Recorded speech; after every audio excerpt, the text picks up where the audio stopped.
Roma 6 ayat pertama sampai dengan 11 demikian. Jika demikian, apa yang hendak kita katakan? Bolehkah kita bertekun dalam dosa supaya semakin bertambah anugerah itu? Sekali-kali tidak.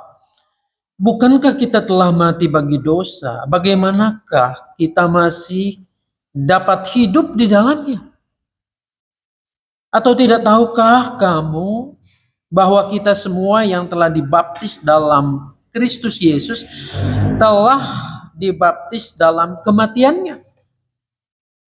Dengan demikian kita telah dikuburkan bersama Dia melalui baptisan dalam kematian, supaya sama seperti Kristus telah dibangkitkan dari antara orang mati oleh kemuliaan Bapa, demikian juga kita dimungkinkan hidup dalam hidup yang baru.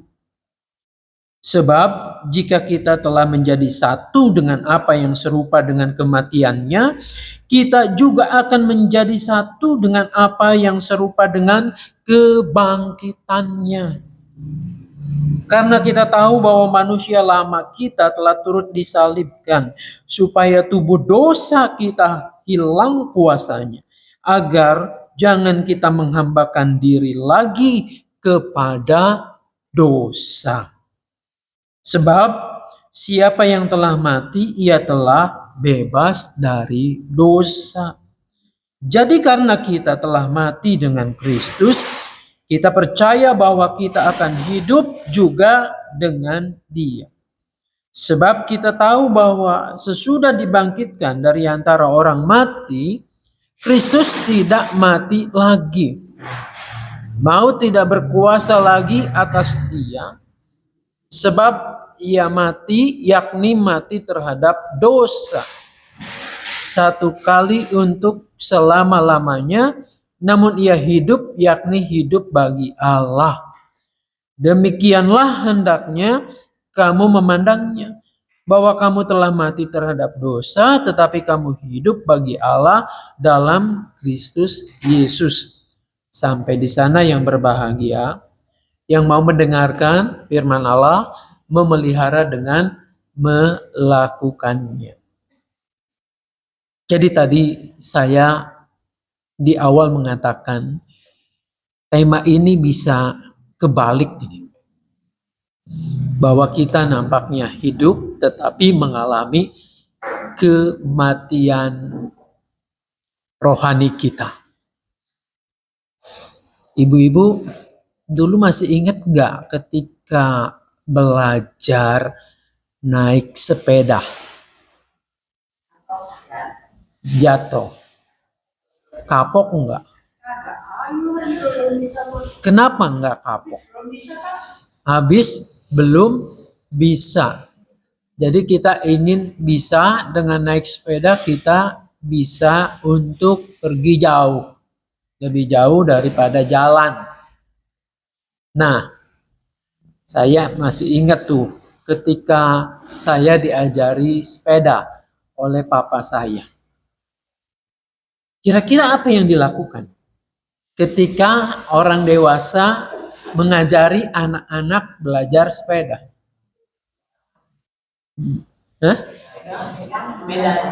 Dipegangin sepedanya. Kalau sekarang ada roda berapa? 3, roda 4 ya enak. Kalau dulu dipegangin. Dipegangin, orang dewasanya di belakang ya. Terus si anak itu ngegotel. Maju setindak begitu. Lalu oleng nggak kira-kira? Kenapa bisa oleng? Belum terbiasa, belum stabil ya. Digoel 1, 2, mau jatuh. Apakah orang tua yang di belakang diem aja kalau mau jatuh? Enggak. Buru-buru dia pegang, buru-buru dibenerin lagi tuh ya. Lalu supaya stabil lagi, dikayuh lagi, digotel lagi. Makin lama makin makin jauh kan. Makin lama makin ajak. Olengnya makin lama makin sedikit, ya. Tapi kadang-kadang saya, ya, yang diajari itu padahal sudah bisa nih. Kita lihat lagi ke belakang, papa mana ya? Ya, minta diapain? Dipegangin terus. Kita minta dipegangin terus, kita rasanya gak percaya diri. Nah, banyak orang Kristen juga yang kayak gini rasanya. Kita itu sudah dibebaskan oleh Tuhan. Ditebus dosa kita oleh Kristus. Tapi ketika kita menjalani kehidupan yang baru itu, kita kadang-kadang menoleh ke belakang dan gak percaya diri. Dan kita cenderung mengulangi kesalahan-kesalahan yang sama, yang tidak perlu mestinya.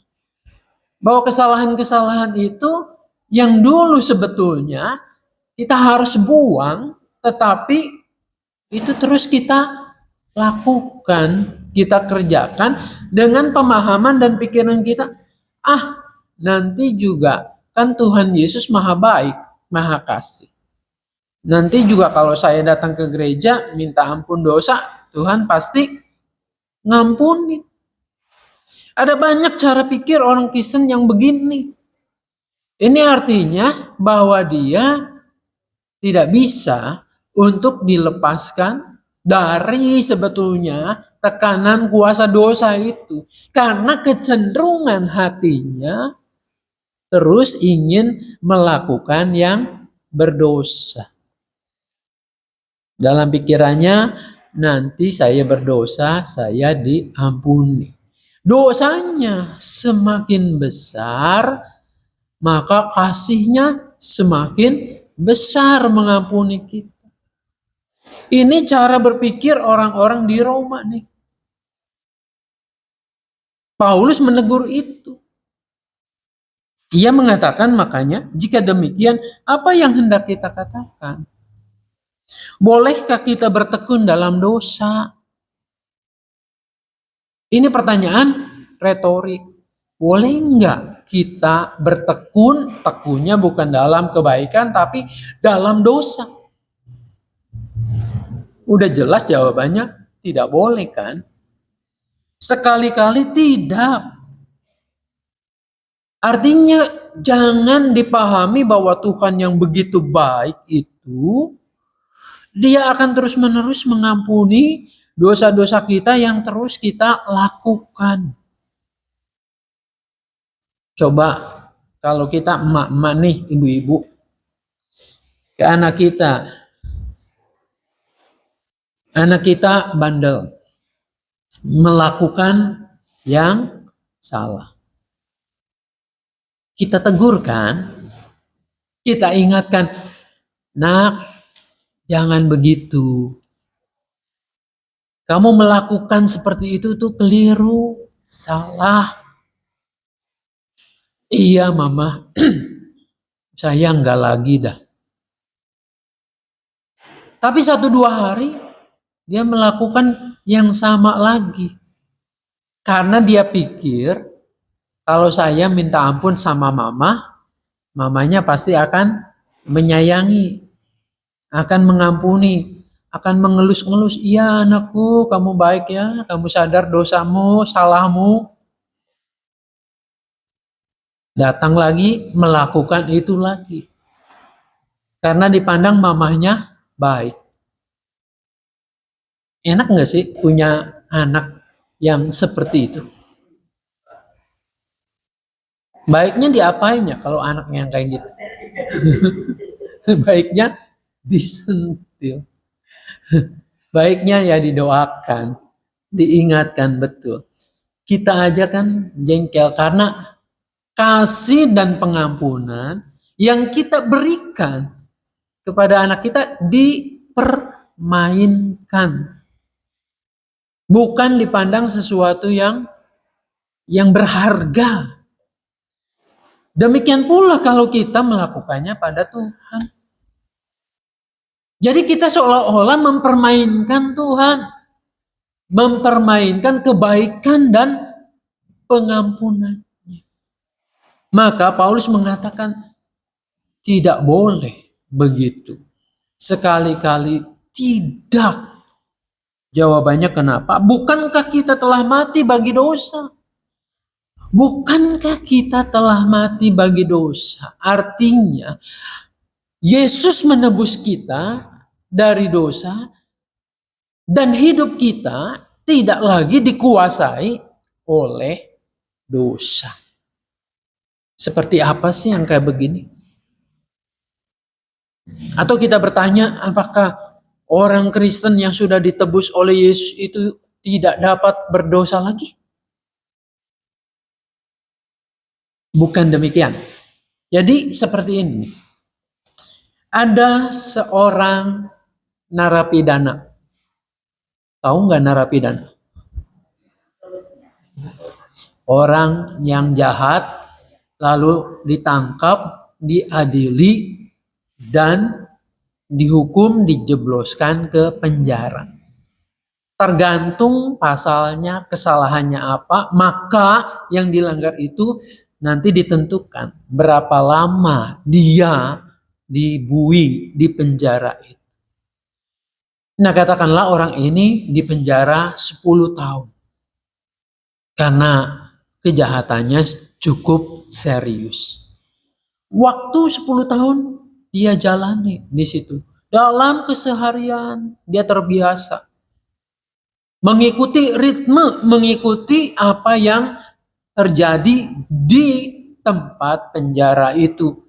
Harus bangun pagi-pagi, harus membersihkan WC, toilet, merapikan tempat tidurnya, harus apel, harus ini dan itu. Terus terjadi sepanjang hari, berulang-ulang, bertahun-tahun.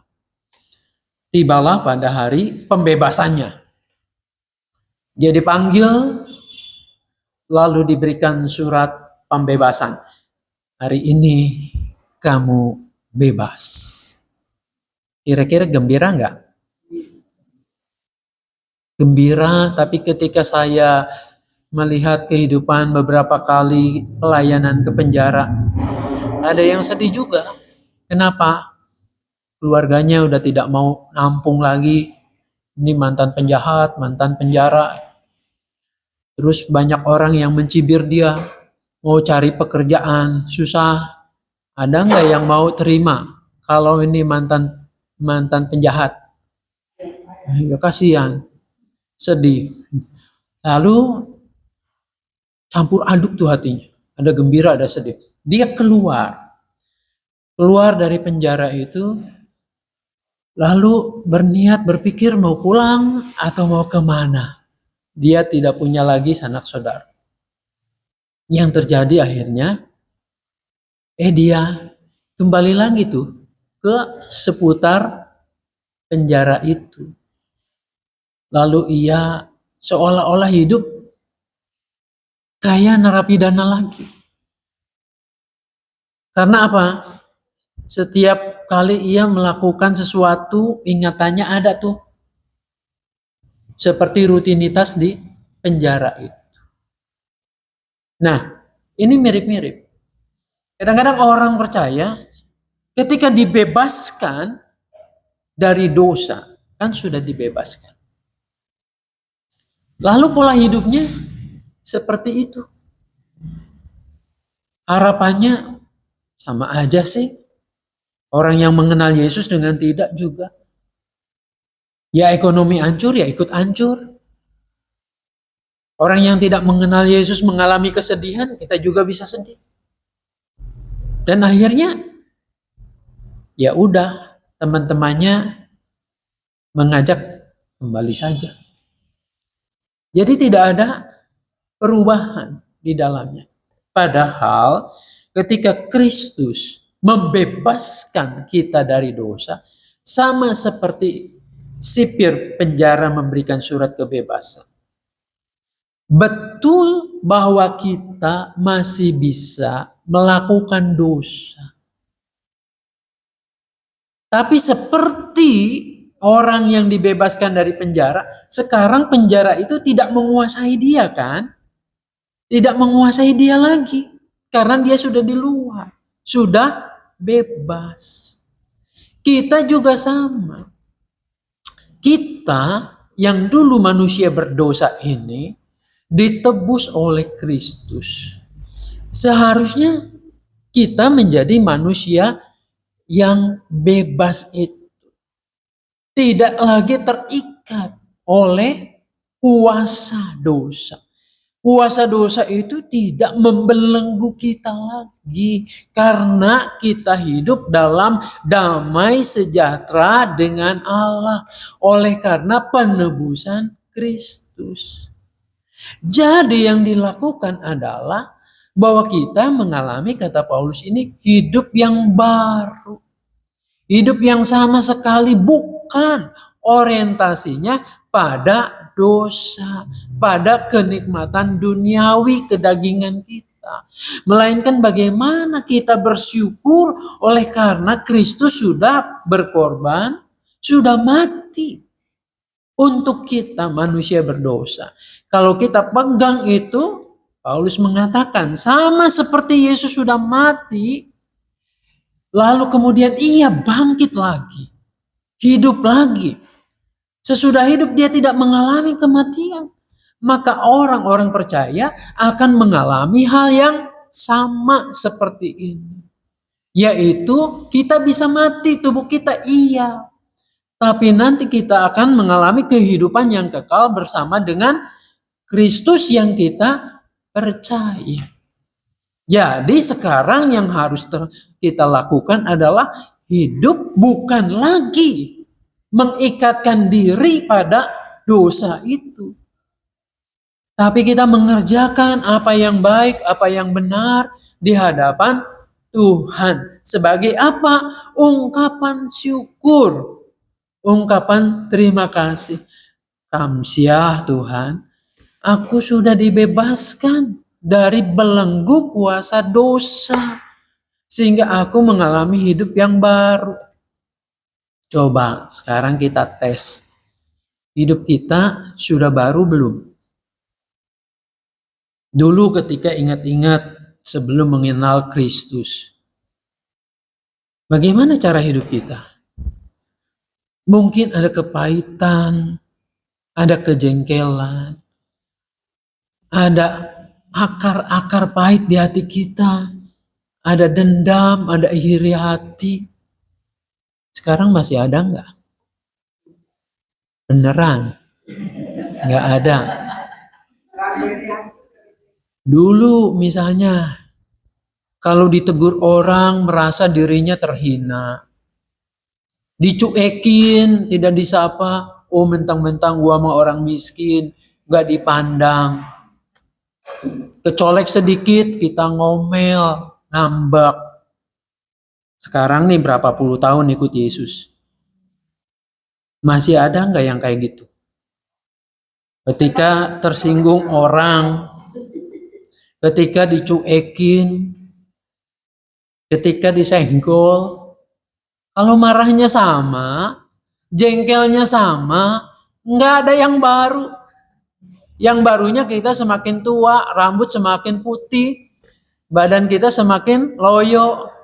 Itu yang berubah. Mau nggak cuma berubahnya itu doang? Rasanya kan nggak begitu ya. Harusnya ada perubahan. Ini ada lagi kisah tentang penjara. Dulu mantan presiden Afrika Selatan namanya siapa? Nelson Mandela.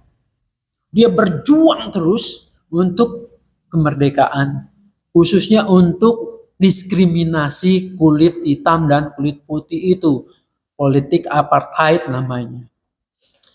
Nah, karena perjuangannya ini, Nelson Mandela dipenjara 27 tahun. Lalu tadinya 10 tahun.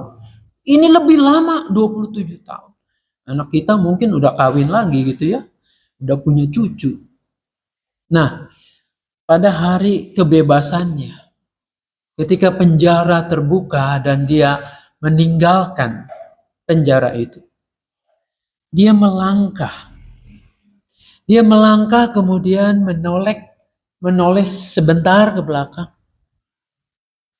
Dalam biografinya, catatannya, dia menuliskan, "Kini aku sudah bebas dari penjara ini. Tapi kalau hatiku masih menyimpan dendam, masih menyimpan kebencian, tidak suka sama orang-orang yang memenjarakan aku, maka sesungguhnya aku ini masih dalam penjara hatiku. Aku nampaknya bebas, tapi hatiku masih terpenjara oleh kebencian, dendam." Nah, kalau itu diterapkan pada kita, kira-kira hati kita masih dibelenggu nggak? Sama kebencian, dendam, iri hati, tidak pernah puas, tidak bisa bersyukur. Kalau itu yang terjadi, maka tema ini jadi kebalik. Kita hidup tapi terpenjara. Kita hidup tapi mati. Rohani kita tidak bertumbuh, tidak menuju pertumbuhannya seperti Tuhan Yesus.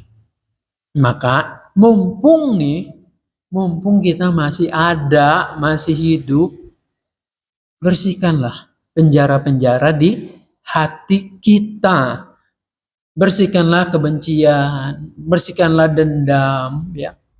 Bersihkanlah dari segala sesuatu keinginan serakah kita, keinginan daging yang hanya bisa mencelakakan diri kita. Karena semuanya itu berujung pada maut, bukan berujung pada kehidupan yang kekal. Ya, sekali lagi, kita menuju tua, iya. Kita menuju semuanya pada kematian, betul. Tapi sebelum itu terjadi, maka kita harus berbenah diri. Tuhan Yesus menolong, memberkati kita. Amin. Kita doa sejenak. Terima kasih Tuhan, Engkau sudah mengingatkan kami kembali bahwa Engkau telah membuat kami yang mati menjadi hidup. Oleh karena itu, kiranya jangan kami membuatnya menjadi mati kembali. Tuhan yang menolong kami semua. Dalam nama Tuhan Yesus kami berdoa. Amin.